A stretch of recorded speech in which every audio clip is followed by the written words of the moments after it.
The Leader of the Opposition, Peter Dutton, joins me now, fresh from the floor. Congratulations on your speech. Thanks, Sarah. It's good to have you back in the studio. Now, you have taken the highly unusual step for a Liberal leader of rejecting rather than offering tax cuts.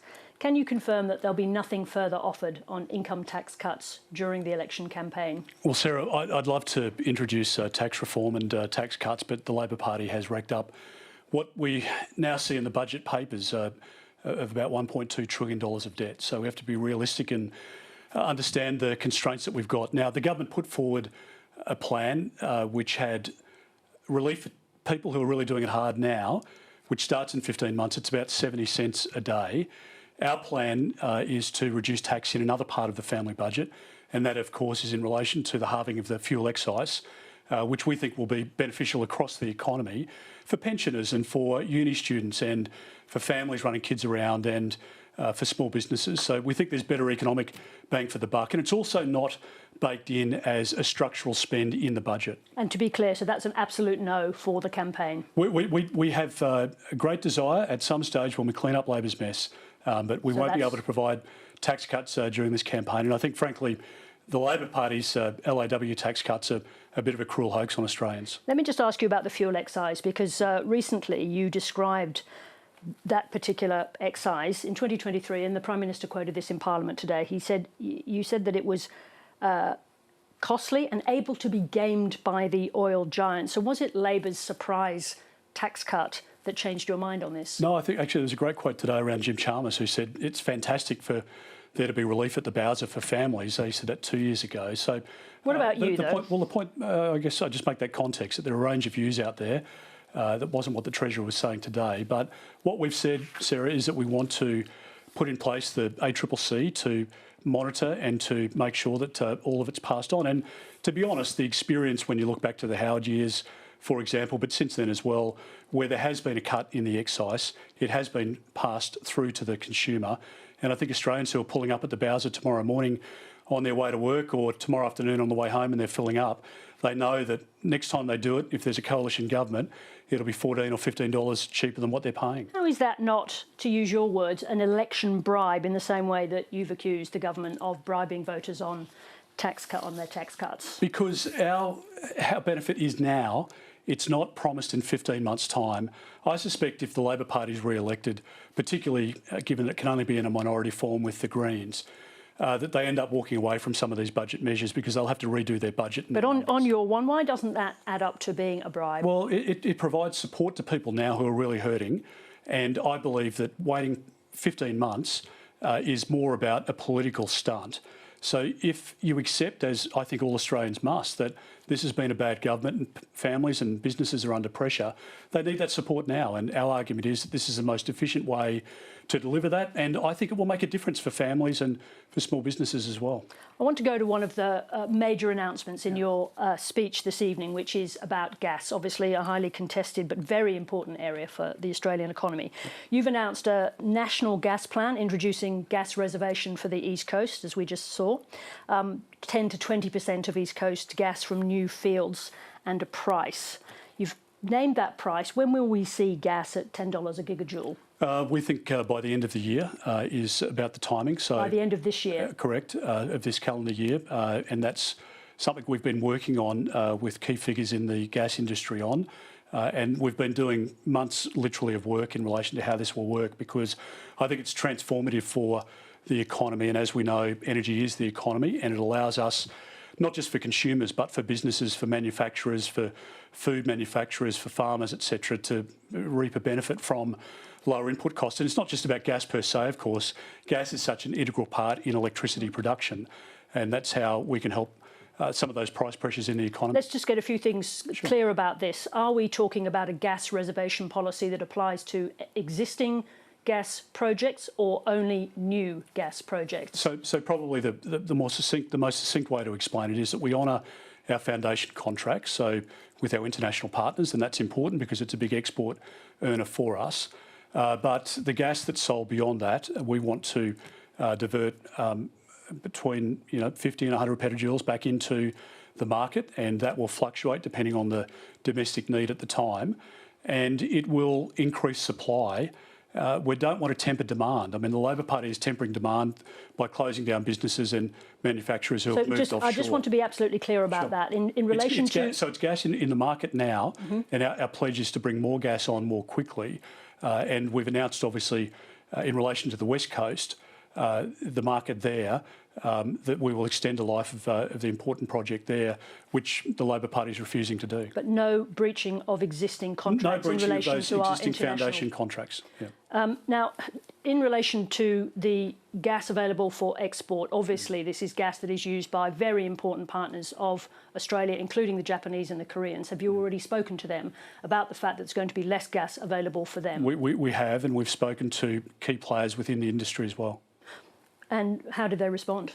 I mean, sorry, the Japanese and the Koreans, for example. Well, I'm not going to go into those conversations, but we've had a long-standing.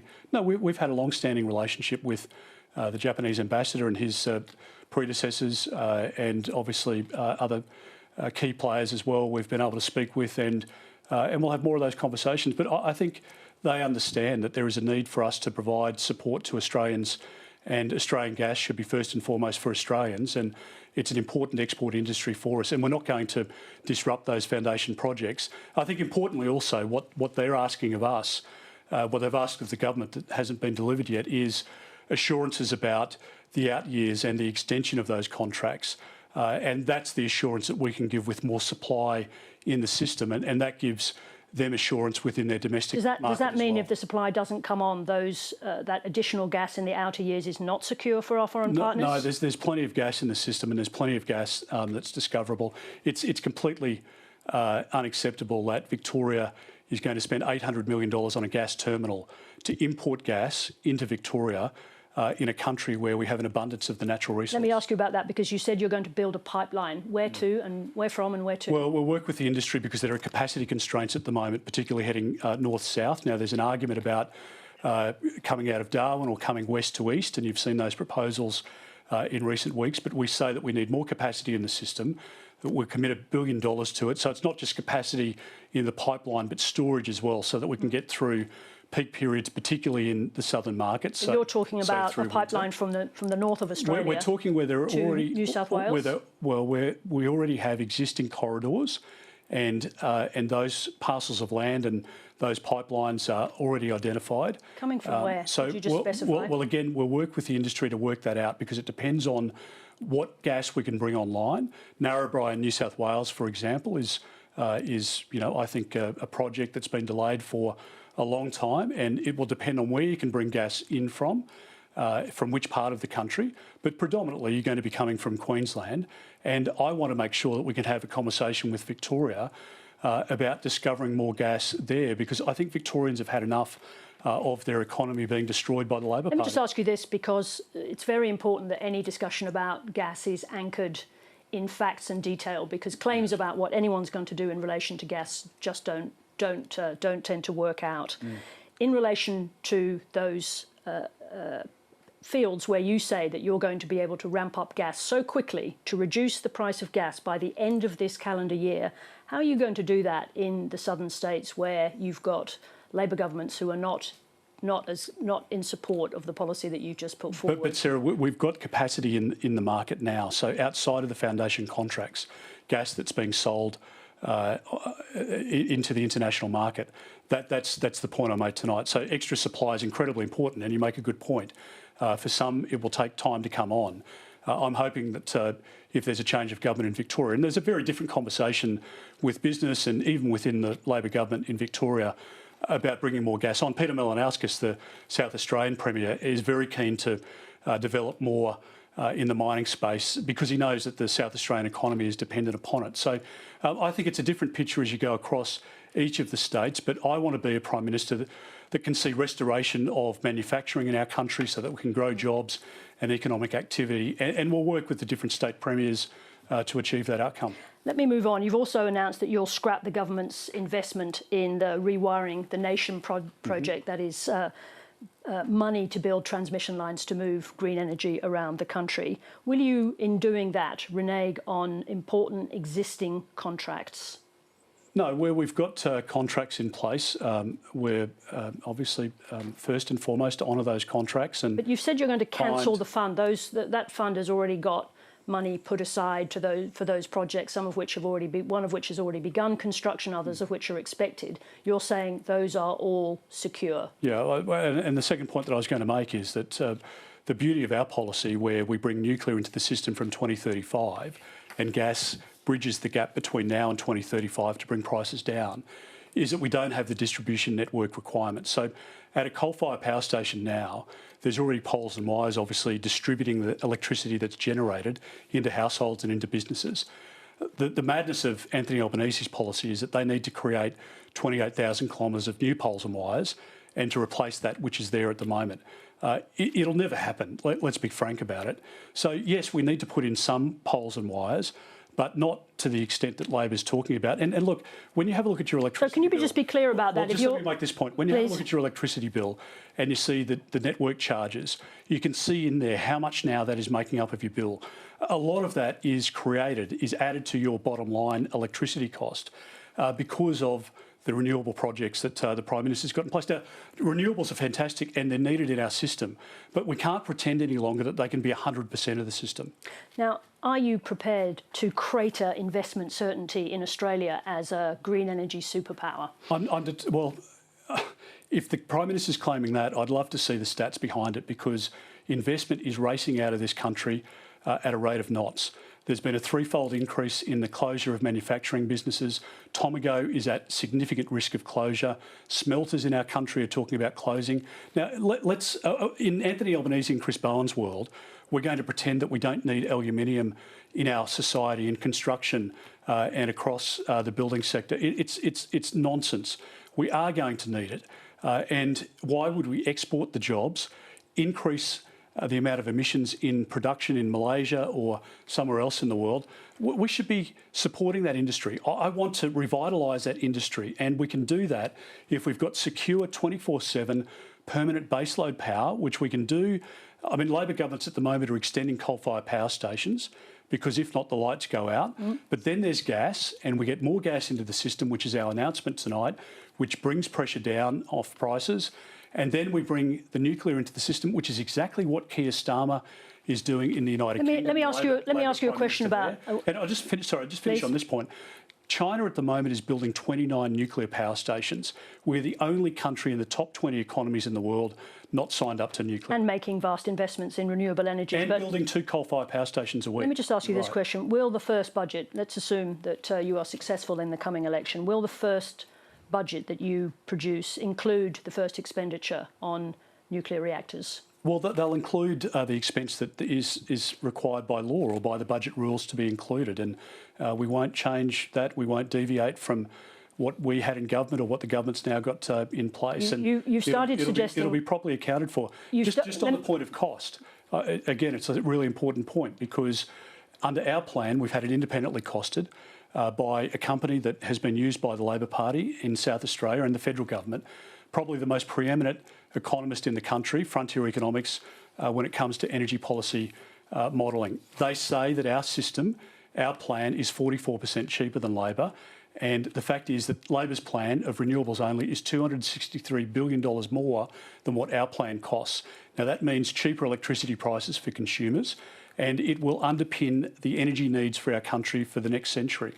Now, I want to move on to immigration. What's happened to your desire to set a figure for net overseas migration? Nothing in your speech this evening. Well, we'll announce the non-figure in due course, but I've just what does due course mean? Well, over the course of the next few weeks in the run-up to election day. But what we've announced is that we'll reduce the permanent migration intake by 25%. Can you tell us how you're going to do that? Well, we'll show you the composition and the breakdown of that again before the election. But Australians know that this government has brought in 1 million people over 2 years. I'll just bring you back to that question, because obviously time is getting short. How are you going to do that? How are you going to bring down the permanent migration program by 25%? Because skilled workers, for example, who we want to attract, they deserve to bring their families with them. Well, we'll prioritise what is in our country's best interest. We've got the greatest country in the world. Millions of people want to come here, and we've been a great beneficiary from the migrant story in our country. As Prime Minister, I want to talk more about the success of migration to our country. But